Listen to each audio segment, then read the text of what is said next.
کل قیامت کے دن جب جنت میں جائیں گے تو اللہ کے نبی فرماتے ہیں یہ بیٹیوں کی پرورش کرنے والا اور میں جنت میں اس طریقے سے ہوں گے۔ اللہ کے نبی نے 2 انگلیوں سے اشارہ کیا، ان کے درمیان کتنا فرق ہے؟ اتنا فرق صرف اور صرف اللہ کے نبی صلی اللہ علیہ وسلم اور اس باپ جس نے اپنی بیٹی کی پرورش اچھے طریقے سے کی ہے، ان دونوں کے درمیان صرف اتنا فرق ہوگا۔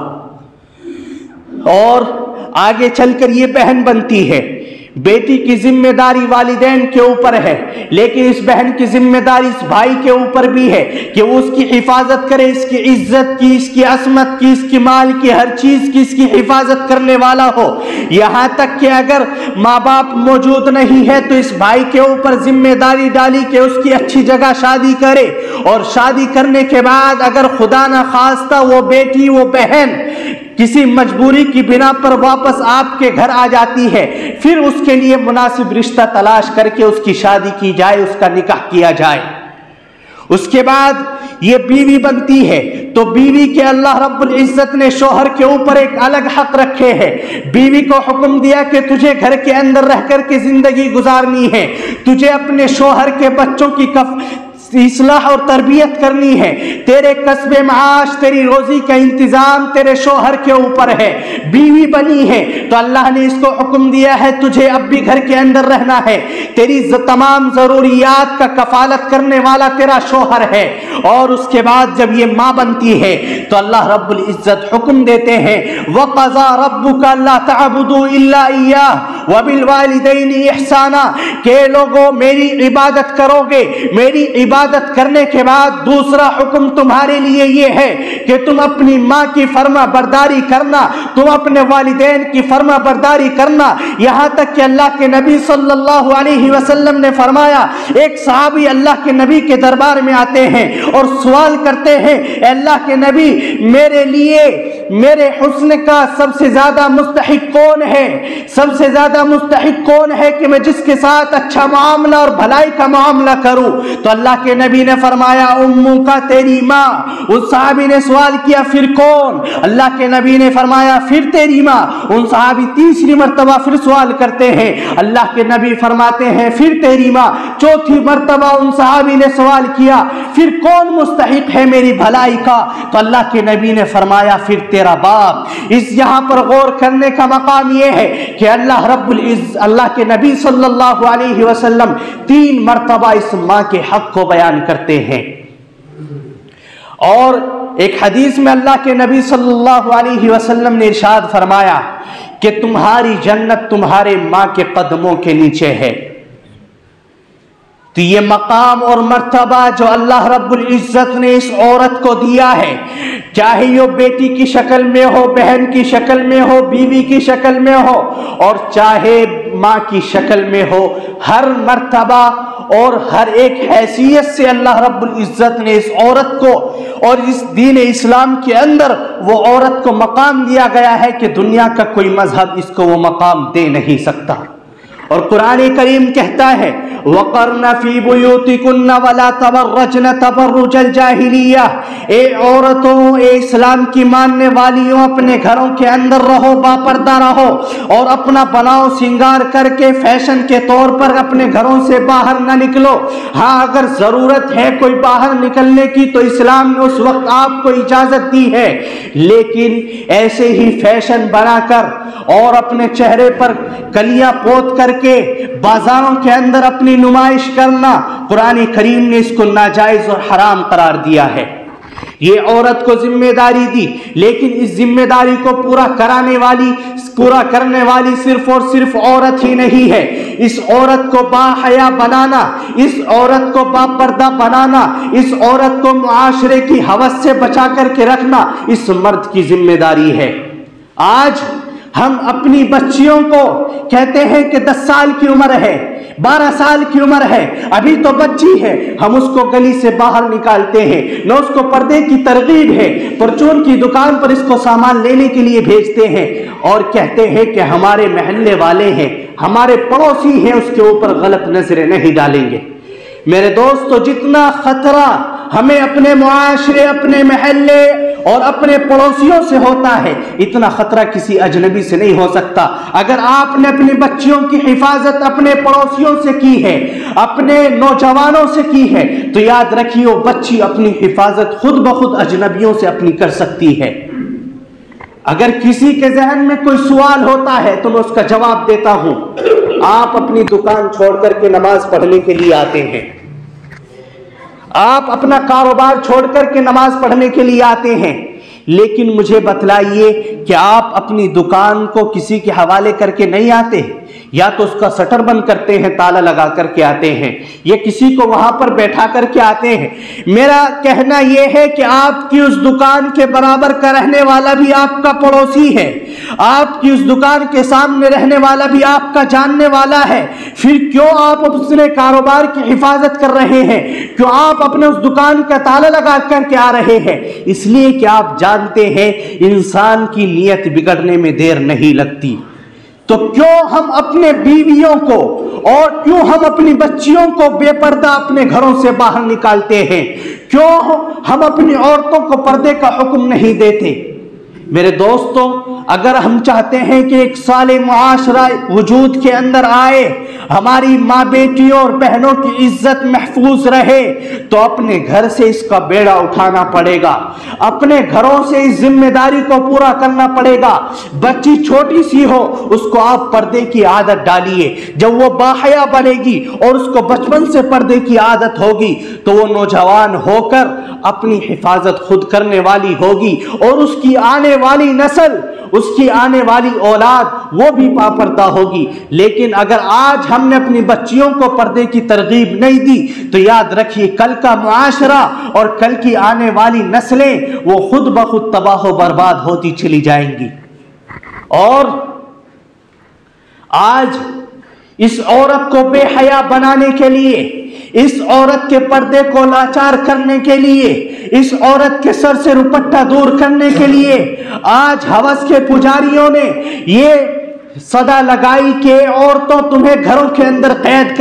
کر کے رکھا گیا ہے، تم آزاد قوم ہو، تمہیں بھی مرد کے برابر حق ملنے والے ہیں، اور اس عورت کو گھروں سے نکال کر بازاروں کی زینت بنا دیا گیا ہے۔ اسی عورت کو گھروں سے نکال کر ایس ہوسٹس کی ذمہ داریاں دے دی گئی ہیں، اسی عورت کو گھروں سے نکال کر ہوٹلوں کے ویٹر بنا دیا گیا ہے، اسی عورت کو گھروں سے نکال کر مسافر خانوں میں ہوٹلوں کی اور روموں کی چادریں بدلنے کے لیے اس کو تیار کر دیا گیا ہے۔ میرے دوستو، جب یہ عورت اپنے گھروں سے نکل کر دوسروں کی اور اجنبیوں کی خدمت کرنے والی ہے تو کہاں آپ اپنے ایمان کے اوپر عمل پیرا ہیں، کہاں آپ اسلام کو ماننے والے ہیں؟ اس صورت میں تو صرف اور صرف آپ اسلام کے نام لیوا ہیں، صرف اور صرف نام کے مسلمان ہیں، اور آپ نظر دوڑا کر کے دیکھیے، نہ آج ہماری بیٹی محفوظ ہے، نہ آج ہماری بہن محفوظ ہے، نہ ہماری بیوی محفوظ ہے۔ آج ہم گھر سے باہر جاتے ہیں تو ہمیں بھروسہ نہیں ہے کہ ہماری بیوی ایک اچھے طریقے سے اور صحیح انداز کے اندر اپنی عزت کی حفاظت کر کے گھر کے اندر رہ سکے گی۔ آج ہم مزدوری پر جاتے ہیں اور بیوی کو ذمہ داری سونپ کر کے جاتے ہیں، تجھے سبزی کی دکان سے سبزی خرید کر کے لانی ہے۔ کیا یہ عورت آپ کے گھر کے اندر اس لیے آئی تھی کہ آپ کی سبزی خرید کر کے لائے؟ کیا یہ عورت آپ کے لیے اس لیے آئی تھی کہ آپ کے لیے راشن کی دکانوں کے اندر لائن میں جا کر کے لگے؟ نہیں، ہرگز نہیں۔ جب یہ عورت کسی کی بیٹی تھی تو اتنی لاڈلی اور اتنی پیاری تھی کہ وہ باپ اپنی عزت کو، اپنی اس بیٹی کو گھر کے اندر محفوظ رکھتا تھا، اور محفوظ اس طریقے سے رکھتا تھا کہ اس کے اوپر کسی کی کوئی نظر نہیں پڑتی تھی۔ اور جب وہ بیٹی آپ کے گھر کے اندر بیوی بن کر کے آئی ہے، کچھ سال گزرے ہیں، آپ نے اس کی عزت کو ایسے نیلام کیا کہ اپنے گھر سے باہر اس کو ایسے کر دیا کہ آپ کے لیے اور اس کے لیے وہاں پر کوئی اجنبی ہو ہی نہ، اس کے اور آپ کے لیے وہاں پر کوئی غیر محرم نہ ہو۔ میرے دوستو،